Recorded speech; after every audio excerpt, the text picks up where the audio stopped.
அனைவருக்கும் அன்பு வணக்கங்கள் சொந்தங்களே. இந்த வீடியோவில் நாம் திருப்பாதங்களில் வழிபாடு வேண்டும் வரம் கொடுக்கும் வெட்காளி அம்மனை பத்தி தான் பார்க்க போறோம். வாங்க வீடியோக்குள்ள போயிடலாம். கோவில்னாலே அதில் பழங்காலத்து பெருமைகளும் தனிச்சிறப்பும் இருக்கத்தான் செய்யுது. அந்த வகையில பெருமை மிக்க கோவில்களுள் ஒன்றான உறையூர் வெட்காளியம்மன் கோவிலில் உள்ள அதிசயங்களை பத்தி தான் இப்ப நம்ம பார்க்க போறோம். இந்த கோவில் தமிழ்நாட்டுல சோழர்களின் முந்தைய தலைநகராக விளங்கிய திருச்சிராப்பள்ளி மாவட்டம் அருகே உறையூர் அப்படின்ற ஊர்ல அமைஞ்சிருக்கு. வரலாற்று சிறப்பு என்ன தெரியுமா?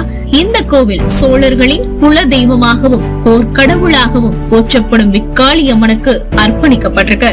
கண்ணகியின் சாபத்தை தீர்க்க எடுக்கப்பட்ட பத்தினி கோட்டம் இதுவாகும் என்ற நம்பிக்கை இருக்கு. ஒரு காலத்தில் உறையூர் பராந்தக சோழன் ஆட்சியில் இருந்தது.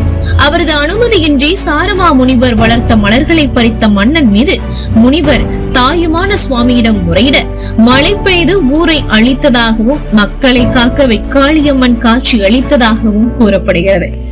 இந்த கோவிலுடைய அமைப்பை பற்றி சொல்ல வேண்டும் என்றார் உறையூர் வெட்காளியம்மன் கோவில் தனித்துவமான அமைப்பை கொண்டுள்ளது. வானமே கூரையாக, மேகங்களை திருவாசியாக, மழையை அபிஷேகமாக, நட்சத்திரங்களை மலர்களாக கொண்டு இந்த கோவில் அமைந்திருக்கிறது.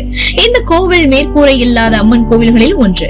பொதுவாக மேற்கூரை இல்லாத அம்மன் கோவில்களில் அம்மன் வலது காலை மடித்து அமர்ந்திருப்பார். ஆனால் இங்கு அம்மன் இடது காலை மடித்து வலது கால் பாதத்தை அசுரன் மீது வைத்துள்ளார். இந்த கோவிலுக்கு தலமரமோ தீர்த்தமோ இல்லை. இந்த கோவிலில் விஸ்வநாதர், விசாலாட்சி அம்மன், காத்தவராயன், பெரியண்ணன், மதுரை வீரன், பொங்கு சனீஸ்வரர், நவக்கிரகம் ஆகியோரின் சன்னதிகளும் இருக்கு. சிறப்பு நிகழ்வுகள்னு பார்த்தோம்னா உறையூர் வெட்காளியம்மன் கோவிலில் பல சிறப்பு நிகழ்வுகள் நடைபெறுது. மகா சர்வ சண்டி ஹோமம், சித்திரை 5 நாட்கள் விழா, பங்குனியில் பூச்சொரிதல் விழா, வைகாசி கடைசி வெள்ளியில் மாம்பழ அபிஷேகம், புரட்டாசியில் நவராத்திரி, தை வெள்ளி, ஆடி வெள்ளி மற்றும் செவ்வாய் வெள்ளிக்கிழமைகள் இந்த கோவிலின் சிறப்பு நாட்களாகும். ஆடி மாதம் ஒவ்வொரு நாளும் இங்கு சிறப்பு வழிபாடுகள் நடைபெறுகின்றன.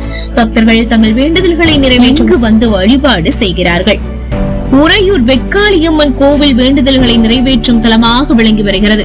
பக்தர்கள் தங்களின் கோரிக்கைகளை ஒரு துண்டு சீட்டில் எழுதி வெட்காளியின் திருப்பாதங்களில் வைத்து வணங்குவார்கள்.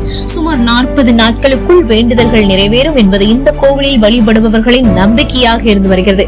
என்ன சொந்தங்களே, இன்றைய வீடியோவில் வெட்காளியம்மன் கோவிலை பத்தி அதிசய தகவல்களை தெரிஞ்சிருப்பீங்க நம்புறேன். உங்களுக்கு வெட்காளியம்மனை பிடிக்கும்னா லைக் பண்ணுங்க, அதை நிறைய பேருக்கு ஷேர் பண்ணுங்க. மேலும் வேற எந்த அம்மனை பத்தி நீங்க தெரிஞ்சுக்கணும்னு நினைக்கிறீங்களோ கமெண்ட் பாக்ஸ்ல மறக்காம சொல்லுங்க.